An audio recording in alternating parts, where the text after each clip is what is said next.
Hey guys, welcome back to Global Startup TV. My name is Patrick. This week we're gonna have a special interview session. I met a guy, I think it was 2 weeks back, and at the Key Platform Conference. He's a Dutch guy, and he was doing an amazing job making ITO technology.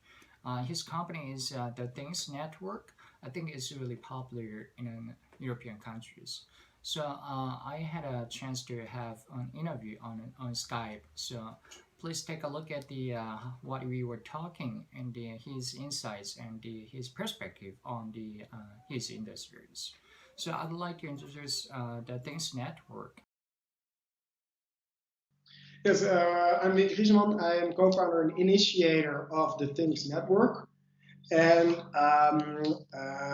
we founded the Things Network half a year ago, a bit more. That was because we came across a new technology called LoraWAN. And LoraWAN is a radio frequency technology that can connect sensors, things, objects to the internet in a way that a active internet connection nearby is not necessary, and the power consumption of this technology is so low that if you connect a device to the internet, it can last on a battery for around 2 to 3 years. When we saw this technology, we thought directly, okay, let's see if we can build an internet out of this. And we made a plan where we were building this network just like the internet was created. So the internet was created with local private networks, eventually connecting them together, resulting in a decentralized and distributed internet and an open internet. So that's what we did in Amsterdam. We built that network in Amsterdam in 6 weeks. We open sourced the idea, the code, the platform, the brand, and now around 200 communities around the world in 200 cities across 40 countries are building the Things network, and our global network is growing at the moment.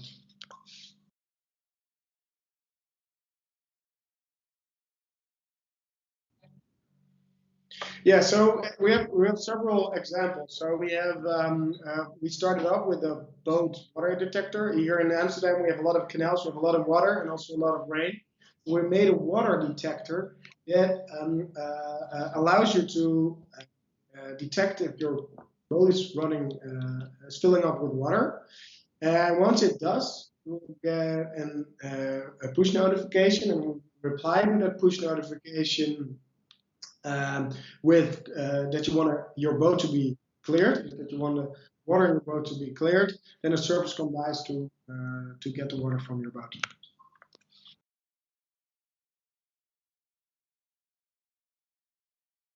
So it's an infrastructure. It's like an internet. So we are surprised by many use cases every day. So actually, just today I was talking to a company that's making smart mouse traps. So if you place mouse traps in a lot of countries, you have to check if they are full, if there are mouse trapped about every day. So you need somebody to walk around to clear these mouse traps. So if you connect these mouse traps to the internet, and you will make them send a message when a mouse is trapped. You don't have to like walk by them every day, but you just can go directly to the mouse traps that are there, and which is of course a huge HR business case you can make there.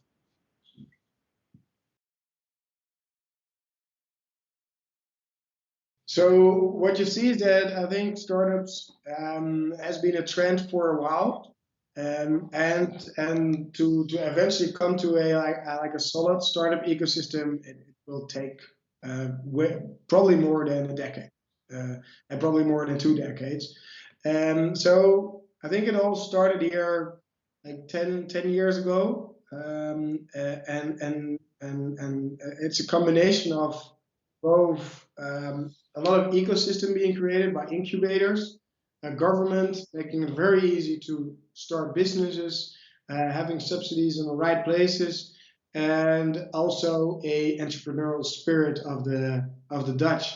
So Yeah, and the interesting thing is you don't only see it being centralized around the capital Amsterdam, but you see it all over the Netherlands. And last week we had the Dutch Startup Week, and we had these great events where Tim Cook came to the Netherlands.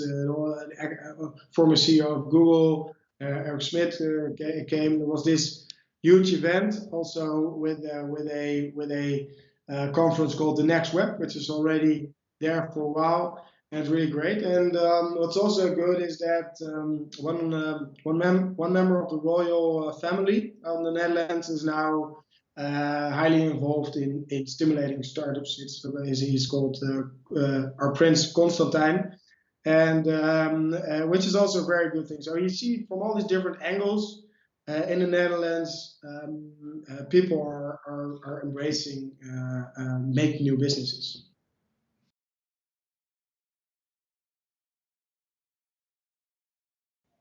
Yeah, so what we saw there was that the government was highly stimulating startups, which I think is very positive. We saw some group very interesting and entrepreneurial people. We also saw that in South Korea there are a couple of large companies like Samsung, LG, electronic corporates that are involved as well. I think that's also very positive. And what we also saw is more the emerging culture of that. It's yeah the will to also be an entrepreneur and not take the safe path of being at a corporate was there as well. But maybe that would be something that could even evolve more in South Korea over time, where it's also more embedded in the culture that you engage in a venture or in a startup, and let go of the safe route of the corporate.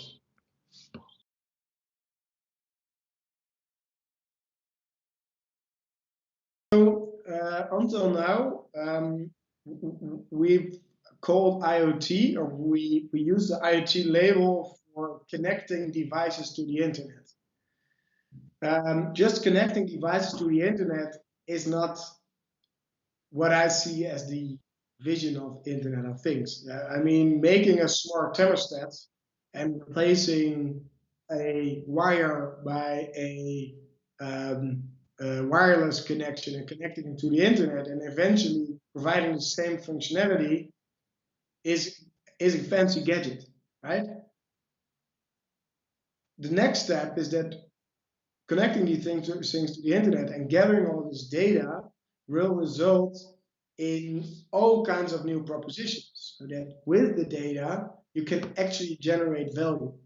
So a very good example is, for instance, the Nest is a thermostat. It's connected, and when you just buy it as a thermostat, it doesn't do very much different than the thermostat we had 40 years ago. But if you allow the energy operators to access your data and even control the heating in your house, they can use it to optimize the energy grid, resulting in less power usage, resulting in less emission, and resulting in a better world. Then it's becoming interesting. But as a smart thermostat, it's just something, it's just a gadget that eventually doesn't do anything else. But once you do something else with the data, then things start coming interesting. And I think we're entering a world where we have all these connected devices and all these gadgets, and now we're entering the world of the real Internet of Things, and I think that's very interesting, and I think that's where we're going.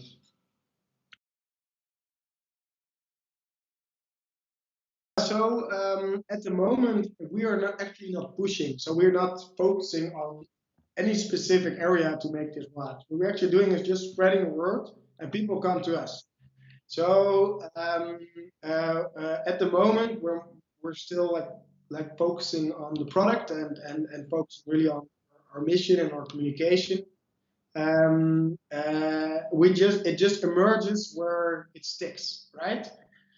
So, I mean, it's a very interesting question. Maybe it's a language barrier, maybe it's a cultural thing, maybe it's a regulation thing. I think it's a combination of both. But once we progress, we're going to investigate in these regions what works and what doesn't. And in the end, we're just a organization that provides a mission and a vision on building a global Internet of Things data network that's secure and that is not in control of one single party. And the community is building the network, not us. So yeah, I mean, in the end, the story has to stick to a local community to take it forward. We do not have the power to do this ourselves.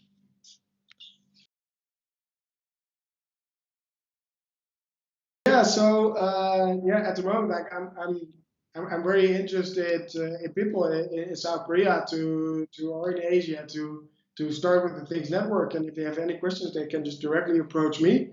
That's very nice, and yeah, and I'm meeting the chairman of the presidential committee for startup from South Korea, Park Young-go, in a few weeks here in Amsterdam. So I will also discuss with him, and yeah, that's about it. Okay, bye.